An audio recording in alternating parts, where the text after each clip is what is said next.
लाहौर शनासी के साथ डॉक्टर जवाद जाफरी का सलाम पहुंचे। आज इस प्रोग्राम में हम लाहौर के एक कदीम कहवा खाने चाइनीज लंच होम का जिक्र करेंगे। कॉफी हाउस और चाइनीज लंच होम की दीवार मुश्तरक और दरवाजे साथ साथ खुलते थे। एक जमाना था जब Chinese lunch home party house की हमसरी करता हुआ नजर आता था। यहाँ अक्सर खुश खुराक अदीब और सहाफ़ी बैठा करते थे। इसका सबब यह था कि यहाँ के नान और श्री पाए पूरे लाहौर में मशहूर थे और यहाँ की चाय भी पार्टी हाउस से कम खुश जायका न थी। यही वजह है कि यहाँ शायर अदीब, सहाफ़ी, दानिश्वर, हत्ता के उस्ताद अमानत अली खां जैसे क्लासिकल गायक भी बैठा करते थे। न सिर्फ उस्ताद अमानत अली खां की अदीबों से करीबी दोस्तियां थी, बल्कि मीरा जी डे पर हर साल कोई बड़ा उस्ताद गायक अदीबों के जलसे में मौसीकी भी पेश किया करता था। यूं तो यहाँ हर तरह के अदीब बैठा करते थे, लेकिन बाकायदा बैठने वालों में उस्ताद अमानत अली खान, शोरश काश्मीरी, हमीद नज़ामी, अब्दुल्ला मलिक, एहसान दानिश, मीर खलील रहमान, सादत हसन मंटू, हनीफ रामे, आका बेदार बख्त, शाकिर अली, अनवर जमाल शिमजा, सैफुद्दीन सैफ, हबीब जालिब, नासिर काज़मी और सलाहुद्दीन अहमद जैसे नुमाया लिखने वाले शामिल हैं। चाइनीज लंच होम में यूं तो सभी आते जाते थे, लेकिन एक शायर ऐसा भी था जिसका चाइनीज लंच होम के साथ लाजिमो मलजूम होकर रह गया था। ये शायर लुधियाना से हिजरत करके आने वाले मीम हसन लतीफ़ी थे। मीम हसन लतीफ़ी का वो मशहूर शेर आपको याद होगा कि उजाले अपनी यादों के हमारे साथ रहने दो, न जाने किस गली में जिंदगी की शाम हो जाए। क्या हमें पाकिस्तान से कबल इनका ताल्लुक एक खुशहाल घराने से था। इनकी तालीम लंदन और पेरिस में हुई थी और सहाफत में डॉक्टरेट कर रखी थी।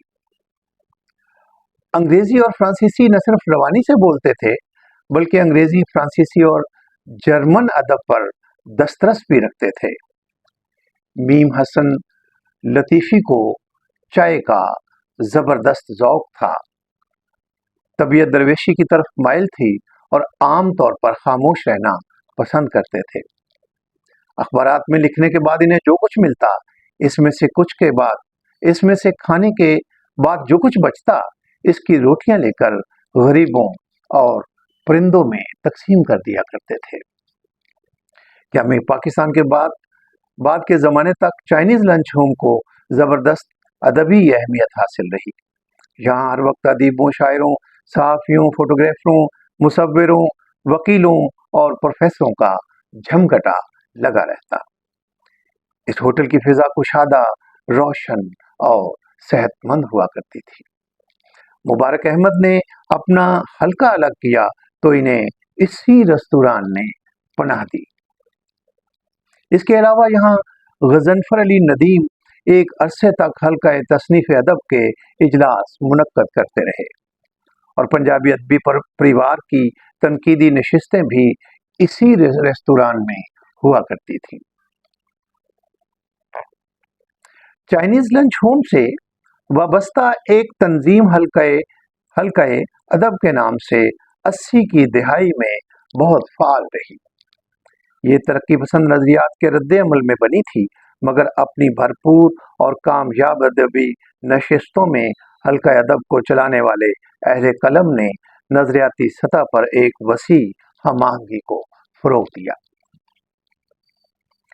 हल्का अदब में प्रोफेसर मुज्तबा हुसैन, अंजुम रोमानी, सलाहुद्दीन नदीम, मुजफ्फर वासी, अताउल हक कासमी, दिलदार परवेज भट्टी, सिराज मुनीर, डॉक्टर तहसीन फिराकी, जाफर बलोच, हफीजुर रहमान एहसन, खान फजलुर रहमान खान, इकबाल साजिद, आफ्ताब अहमद, डॉक्टर अमजद तफैल, याकूब परवाज, इस्माइल आतिफ, असगर आबिद, डॉक्टर ज़ियाउल हसन, इशफाक विरक और बहुत से दीगर मारूफ शोरा और अदबा इस हल्के की महाफिल को रौनक बख्शते रहे।